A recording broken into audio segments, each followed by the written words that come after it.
liebe Real Madrid-Fans. Es ist fast 2 Jahrzehnte her, seit ich am Alter von 16 Jahren in Valdebebas ankam, voller Träume und der Hoffnung, dieses Trikot zu tragen. Jeder Schritt war ein Geschenk und mit der Zeit wurde Madrid zu meinem Zuhause. Wir haben unvergessliche Nächte erlebt, 23 Titel und Momente, die mir für immer in Erinnerung bleiben werden. Von Herzen danke ich dem Präsidenten, dem Vorstand, den Mitarbeitern, meinen Trainern, meinen Mitspielern und vor allem den Fans. Ihr habt mich immer dazu angetrieben, noch ein bisschen mehr zu geben. Heute, nach mehr als 400 Spielen, muss ich mich vom Verein meines Lebens verabschieden. Aber ich gehe mit einem ruhigen Gewissen ein, im Wissen, alles gegeben zu haben. Ich war mir immer der Verantwortung und des Privilegs bewusst, dieses Wappen zu verteidigen. Ich habe jedes Spiel, jedes Training, jede Reise genossen. Und wenn mir dieser Weg etwas beigebracht hat, dann, dass nur du selbst entscheidest, wie weit du kommen kannst. Ich verlasse Real Madrid, aber Real Madrid wird mich niemals verlassen. Wo immer ich auch hingehe, werde ich mit Stolz sagen, dass ich die Ehre hatte, für die beste Mannschaft der Welt zu spielen. Danke, dass ihr mich auf der schönsten Reise meines Lebens begleitet habt. A la Madrid y nada más. Eine Legende sagt Adios. Hallo meine Freunde, hola Madridistas. Das war das sehr emotionale Abschiedsvideo von Lucas Vázquez und ich wollte es unbedingt für euch übersetzen, damit ihr auch seine letzten Worte als Madridista hört, weil ich das sehr schön fand und ich finde, auch die deutschsprachige Community sollte verstehen, was diese Legende in diesem Video gesagt hat. Ja! Heute unterhalten wir uns im Video natürlich auch über die legendäre Nummer 17. Ich teile einige Gedanken von mir über Lucas Vázquez und aufgepasst, heute um 13 Uhr ist die offizielle Verabschiedung von Lucas Vázquez im Santiago Bernabéu. Solltet ihr Zeit haben, bin ich der Meinung, jeder Madridista sollte mal einschalten, wenn er die Möglichkeit hat. Das hat sich Lucas Vázquez verdient. Ja, das ist eins der Themen heute. Dann unterhalten wir uns über Real Madrid Castilla, die zweite Mannschaft, die Jugendmannschaft von Real Madrid rund um Álvaro Arbeloa. Die hatten gestern Trainingsauftakt und ich finde, dieses Jahr sollten wir ab und zu da mal drauf schauen, denn wir wissen, ein Xabi Alonso kennt die meisten Spieler noch aus seiner Zeit in der Fabrica und Álvaro Arbeloa ist nebenbei noch einer seiner besten Freunde. Also es könnte schon mal passieren diese Saison, dass wir 2, 3 Jungs von Real Madrid Castilla in der ersten Mannschaft sehen. Ja, und zu guter Letzt das Hauptthema dieses Videos. Was ist los mit Rodrigo? Wechselt er? Bayern, Liverpool, Arsenal, was ist da genau los? Was möchte Real Madrid, was möchte Rodrigo, was ist der aktuelle Stand der Dinge? Das erfahrt ihr alles im Video. Viel Spaß dabei.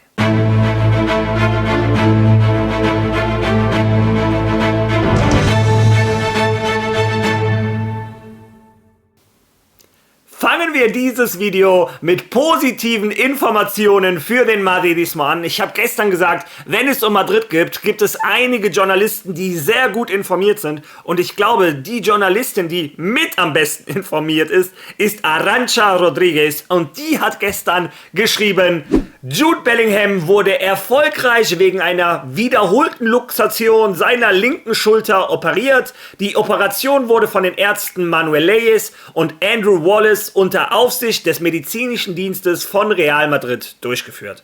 Unten könnt ihr noch sehen, er wird 10 bis 12 Wochen ausfallen. Ja, also die Operation ist gut gelaufen und vor allem hört man die Zahlen 10 bis 12 Wochen. Hört sich ja schon besser an als 4 Monate. Ich drücke dem Engländer die Daumen, bloß nicht zu früh zurückkommen, bloß nichts riskieren. Wir wollen den Jude Bellingham aus den ersten 6 Monaten bei Real Madrid. Ja, und jetzt kommen wir zu einer der größten Legenden der letzten Jahre, Lucas Vázquez. Ich habe schon einige Male über diesen Spieler geredet. Ein Spieler, der den Traum eines jeden Madridistas gelebt hat.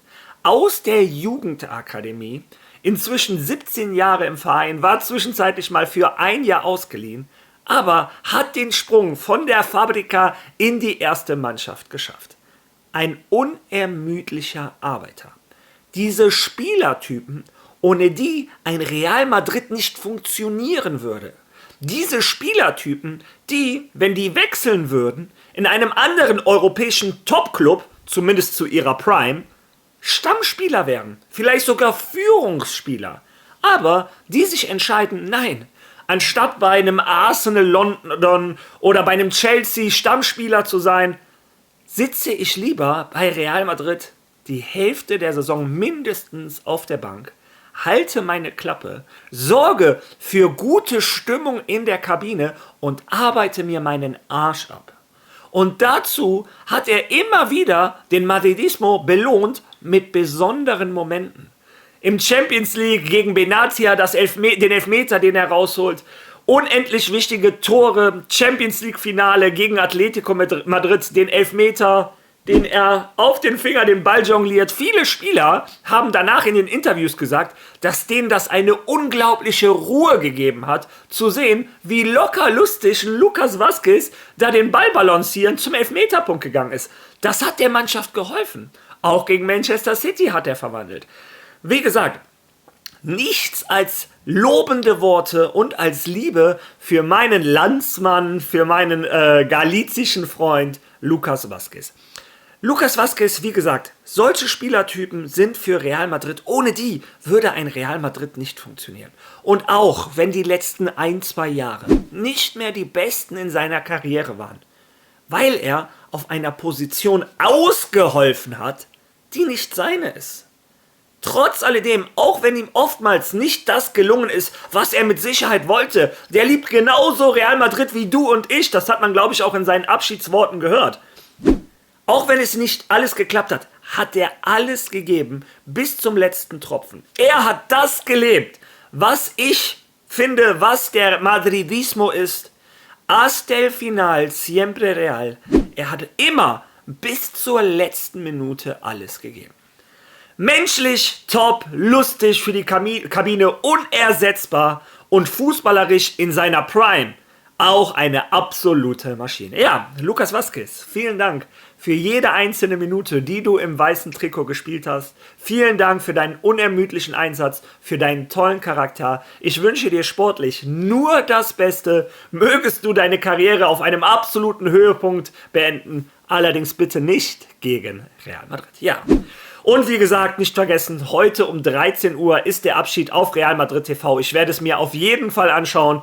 Wenn ich Zeit habe, vielleicht sogar ein kleines Watchalong. Mal schauen, wie mein Herz es verkraftet. Ja, kommen wir jetzt von Jude Bellingham und Lucas Vázquez auf das dritte Thema. Auf einen guten Freund von Lucas Vázquez, Álvaro Arbeloa. Ehemals auch rechter Verteidiger von Real Madrid, also da finden wir gut rüber. Denn Álvaro Arbeloa hat gestern mit Real Madrid Castilla, ich lasse die Bilder mal so ein bisschen parallel laufen, in die neue Saison gestartet. Álvaro Arbeloa, wie gesagt, einer der besten Freunde von Xabi Alonso und in der Fábrica sehr hoch angesehen als Talentförderer. Er war unter anderem einer der ersten Entdecker von Nico Paz, der ihn hochgepusht hat. Einer der ersten Entdecker von Joan Martínez, der gestern übrigens auch beim Trainingsauftakt wieder da war. Und es gibt bei diesem Real Madrid Castilla durchaus 3-4 interessante Spieler, komme ich vielleicht mal innerhalb der nächsten Videos drauf, innerhalb des Sommerlochs sollte ich vielleicht etwas mehr Zeit finden, wobei meine Themen in den nächsten Tagen garantiert noch nicht ausgehen werden. Bei Madrid ist gerade sehr, sehr viel los, muss ich zugeben, während des Transfermarkts. Ja, wie dem auch sei, es gibt 3-4 Spieler, wo ich schon das Potenzial sehe, der ersten Mannschaft von Real Madrid in spezifischen Momenten zu helfen. Wir alle haben gesehen, was ein Gonzalo Garcia bei der Club-WM geleistet hat. Wir alle haben gesehen, was ein Raúl Asensio letzte Saison geleistet hat. Die Club-WM, die klammer ich bei dem mal aus, die ist ja leider daneben gegangen. Aber man sieht, die Möglichkeit ist da. Jungs aus La Fábrica können den Sprung in die erste Mannschaft schaffen. Und was für diese Jungs auch sehr wichtig ist, ist internationale Erfahrung. Und jetzt kriegt ihr von mir eine Information, wo ich mir sicher bin, die habt ihr bisher noch nirgendwo gelesen. Denn Real Madrid Castilla nimmt an einem internationalen Turnier statt, an einer mehr oder weniger Mini-Champions League, nenne ich es mal so, auch wenn es nicht ganz richtig ist. Schauen wir uns das zusammen einmal an.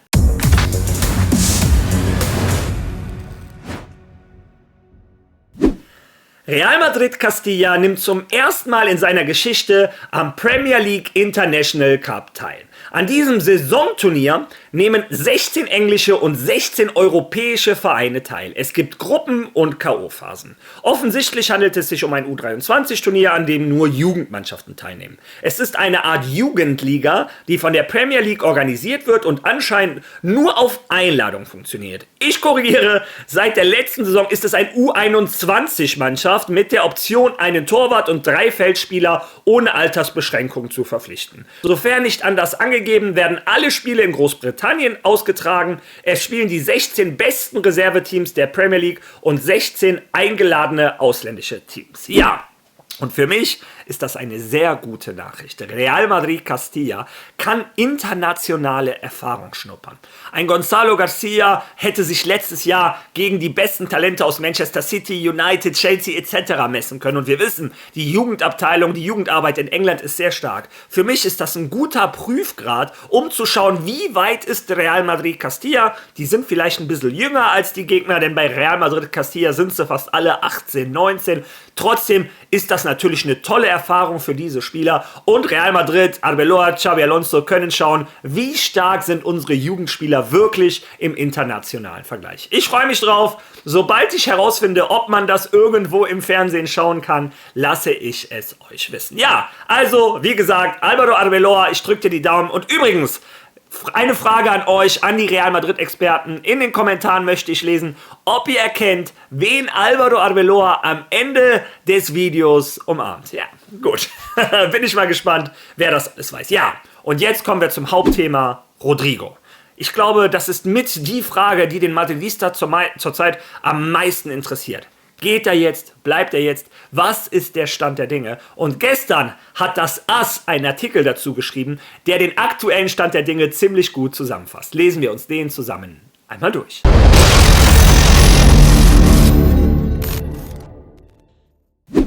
Rodrigos Rätsel. Laut AS wird Liverpool ein hohes Angebot für den Brasilianer abgeben und angeblich sogar einen Abgesandten geschickt haben. Seine Zukunft ist ungewiss. Also die Information, wie ihr sehen könnt, kommt von Eduardo Burgos. Der ist da sehr stark hinterher. An sich eine zuverlässige Quelle. Schauen wir mal an, was der gute Mann uns zu liefern hat. Rodrigo Goes ist ein Glücksfall. Der Brasilianer ist einer von vielen, die Madrid diesen Sommer aufgrund seiner Bewertung und seines Prestiges für einen Abgang in Erwägung zieht. Was meint er damit? Das ist einer der Spieler, der gut Kohle bringen könnte. Mehrere Teams haben bereits sondiert, ob der River etwas zu bieten hat, also ob der Fluss etwas zu bieten hat. Das ist ein spanisches Sprichwort, ist vielleicht nicht ganz glücklich in der Übersetzung, aber sie wollen gucken, ob wenn sie klopfen, ob da was zurückkommt. Und ja, Real Madrid hat signalisiert, Rodrigo könnte auf dem Markt sein. Und das ist derzeit auch der Fall. Wie AS bestätigen konnte, ist dem Interesse von Arsenal in den letzten Tagen das eines Giganten wie Liverpool beigetreten. Die Reds bereiten sich auf einen investitionsstarken Sommer vor. Nach dem Wirtz Ankunft erwarteten sie die Verstärkung eines Verteidigers. Aber es ist ja nicht nur Wirtz angekommen, es ist ja auch noch nebenbei Frimpong angekommen. Der wird hier in dem Artikel mal eben vergessen. Dann noch Jorel Hato von Ajax ist der, glaube ich. Ein Stürmer, Alexander Isak ist ein starker Kandidat. Hugo Ekitike als Ersatzspieler und eines Linksaußens. Rodrigo ist der Auserwählte für diese Rolle. Und sie werden alles daran setzen, dies zu ermöglichen. Der erste Schritt ist bereits getan. Sie werden in den kommenden Tagen oder Wochen einen Abgesandten in die Hauptstadt schicken, um offizielle Kontakte zu knüpfen. Das Interesse der Merengues an Konaté, dessen Vertrag 2026 ausläuft und der als Favorit für einen Wechsel an die Seite von Huijsen gilt, ist unabhängig vom Interesse der Reds an dem Brasilianer. Da es sich um separate Transaktionen handelt, muss jede ihren eigenen Verlauf nehmen, abhängig von den Kontakten aller Beteiligten. Und das ist schon mal etwas seriöser. Wir Madridistas, wir wissen, wie Real Madrid funktioniert, wie ein Florentino Pérez funktioniert. Ein Florentino Pérez hat sowas wie ein Tauschgeschäft noch nie gemacht, das ist nicht seine Sache. Auch wenn man einen Spieler vom Verein möchte und die möchten einen von dir, sagt Florentino Pérez seit Jahren, das sind zwei unterschiedliche Geschäfte, da wird nichts vermischt. Also dieses Konaté plus 60 oder so, nee, sowas gibt es bei Real Madrid nicht. Also zumindest zur Zeit von Florentino Pérez habe ich das noch nie erlebt. Ein Deal, der nicht leicht werden dürfte. Madrid schätzt den Wert seines Spielers auf fast 100 Millionen Euro. Eine hohe Summe, aber für Englands mächtige Clubs erreichbar. Arsenal bleibt im Rennen. Wenn auch etwas abgeschlagen nach der Verpflichtung von Zubimendi, Madueke. 60 Millionen für Madueke haben die bezahlt. Aua! Okay, und Victor Gyökeres, 73 Millionen, wird der Brasilianer das Tüpfelchen auf dem i von Mikel Arteta sein. Drei-Wege-Betrieb. Bevor sich Liverpool endgültig für Rodrigo entscheidet, priorisiert es den Abgang von Luis Diaz. Die Tage des Kolumbianers an der Anfield Road sind gezählt, doch er wird nicht um jeden Preis gehen. Ein Angebot von Bayern über fast 70 Millionen Euro wurde bereits abgelehnt, vorbehaltlich eines Angebots aus Saudi-Arabien. Der Münchner Klub wird nicht übertreiben und zieht Rodrigo selbst als Ersatz in Betracht. Das ist nämlich auch so ein Punkt. Wie alt ist Luis Diaz? Ist der nicht schon 27, 28? Also 70 Millionen ist schon grob und das ist Liverpool noch zu wenig. Ja, dann würde ich als Bayerns Stelle überlegen, anstatt 70 machst du noch 30 mehr und du kriegst einen Rodrigo, der absolute Weltklasse ist. Vor allem über links außen vielleicht einer der 3 besten Spieler der Welt. Naja, machen wir mal weiter. Anders als bei Luis Diaz wären sie bereit, Real Madrid für den Brasilianer rund 100 Millionen Euro zu bieten. Da haben wir es. Dieser Betrag war zu Beginn des Transferperiode zunächst für Florian Wirtz und anschließend für Nico Williams vorgesehen. Der FC Bayern München wird jedoch ins Bieterverfahren einsteigen, sobald er den Kolumbianer nicht mehr verpflichten kann. Macht Sinn. Rodrigo hat das letzte Wort. Rodrigos Gedanken schweifen weiterhin nach Madrid. Wie diese Zeitung berichtete, haben sich Verein und Spieler nach der Clubweltmeisterschaft darauf geeinigt, über seine Weiterbeschäftigung zu sprechen. Xabi Alonso setzt auf den Spieler, doch es wird geschätzt, dass seine Rolle nach der Ankunft von Franco Mastantuono und Endriks Umstieg auf den rechten Flügel eher untergeordnet sein könnte. Der Brasilianer wird einem Verkauf nichts entgegensetzen, sollte sich Madrid von ihm trennen. Im Gegenzug hofft er, über sein Schicksal selbst bestimmen zu können. Die Premier League war schon immer sein Ding. In der Vergangenheit liebäugelte er sogar mit Manchester City, inklusive eines Anrufs von Guardiola. Obwohl seine Zukunft damals anders aussah. Jetzt kommt der schwierige Teil, das Rodrigo-Puzzle wird immer komplizierter. Ja, also... Das sind die letzten Informationen vom Ass. Er wird zwar für Xabi Alonso zählen, aber er wird nicht mehr die erste Geige spielen, sondern eher in eine zweite Kategorie. Und jetzt ist die Frage, wie geht es weiter? Real Madrid wird seinem Spieler nicht zwingen zu gehen. Real Madrid ist nicht wie ein anderer Verein, den Namen, den werde ich jetzt nicht nennen, aber Real Madrid lässt Rodrigo die Tür offen. Er kann entscheiden. Wenn er sich bereit ist, unterzuordnen und unter Xabi Alonso um seinen Stammplatz zu kämpfen, vielleicht auch mal einige Spiele auf der Bank zu sein, ohne Palaver zu machen etc., kann er gerne bei Real Madrid bleiben. Aber wenn er unangefochtener Stammspieler sein möchte, dann sollte er sich nach einem anderen Verein umsehen. Nach der Club-WM soll es zu einem Gespräch kommen, hat Ass gesagt. Und diese Information wurde gestern nochmal bestätigt von einer zweiten Quelle, wie gesagt, der wohl besten Quelle in der Welt des Fußballs, Fabrizio Romano. Hören wir da einmal rein.